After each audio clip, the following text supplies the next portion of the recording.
Ready to get started with the Euhomy app? Let's jump right in and follow these simple steps together. 1. Download the app. Scan here to download the Euhomy app or download it directly from the App Store or Google Play. 2. Power on and prepare. 3. Activate Wi-Fi function. When in standby mode, hold minus button on the control panel for 3 seconds until the unit enters Wi-Fi pairing mode. 4. Enable Bluetooth. Turn on Bluetooth in your phone settings. This lets the app detect your ice maker automatically. 5. Allow the app to access network and location services. 6. Set up account.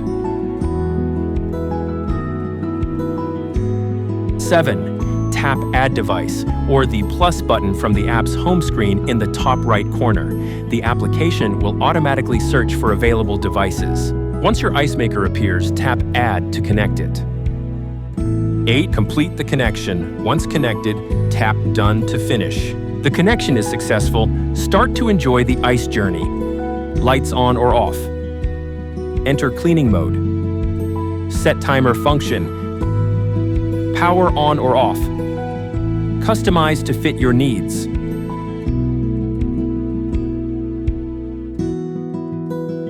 Note, if you need assistance from Euhomy, please reach out to our support team, and we'll be happy to assist you promptly. We hope you found this video helpful. Looking for more inspiration or have any questions? Visit Euhomy.com and connect with us anytime.